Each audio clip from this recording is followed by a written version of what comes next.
I'd like us to turn to 2 Thessalonians chapter 2. This chapter is about Judaism. Now that's going to surprise us all. We need to understand that the Gospels, the epistles, the whole of the New Testament is preaching against Judaism as being the wolves who will attack the church and come in, and who did indeed do that. Now in verse 1, it's talking about the gathering of the people in the church for their meetings. And the Apostle Paul, who knows them very well, has written, while you're gathering there, look, don't lose your senses, don't be scared.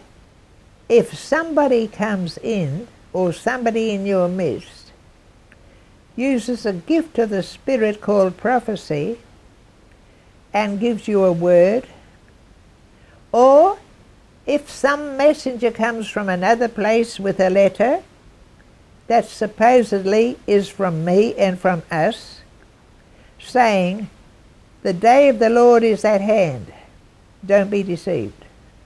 What day of the Lord? Now this book, 2 Thessalonians, was written about 51-52 AD. The Apostle Paul had not very long been a believer or an apostle. He became an apostle sent by Christ after he spent 3 years in Arabia being taught by Jesus Christ. Don't you think Jesus would have taught him everything that he taught the disciples in the Gospels?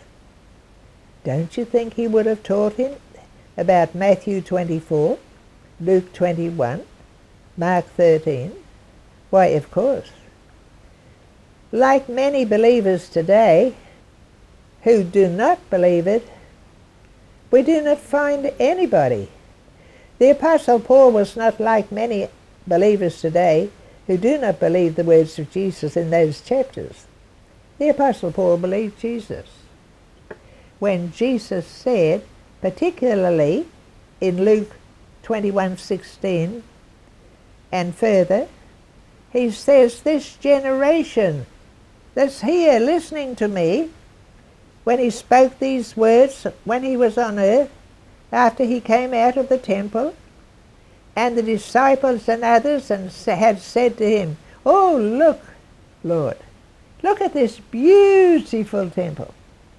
And then they asked questions, not about the end of the world.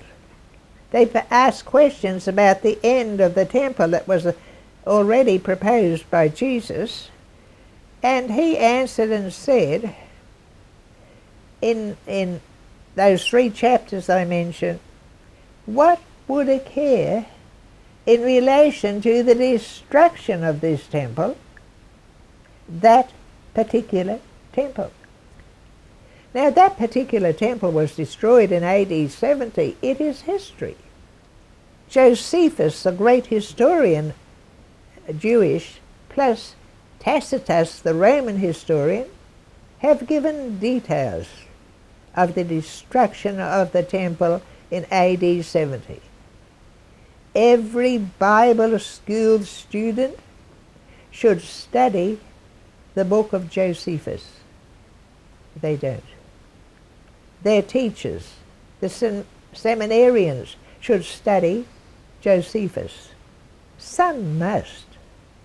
But if they do, most of them are not declaring the truth of those books to their students. We have the book of Josephus. I owned one years ago and gave it to a nephew. Then I bought another one, which we still have in the house. I could urge every one of you to buy one. And if you live in India, the best place you can go to find one would be the Nagarcoil Church of South India bookstore. That's my opinion. They have books there you can't even buy in Australia because I've bought them. I would say you would get a good one there. We should all read Josephus. then you would understand those chapters. Jesus said, there are people standing here who will not come to death until all these things are happened. In fact, he said most of the people standing there would still be alive when the things happened. They were. So the Apostle Paul knew all those doctrines. In relation to the destruction of this temple, that particular temple. Now that particular temple was destroyed in AD 70. It is history.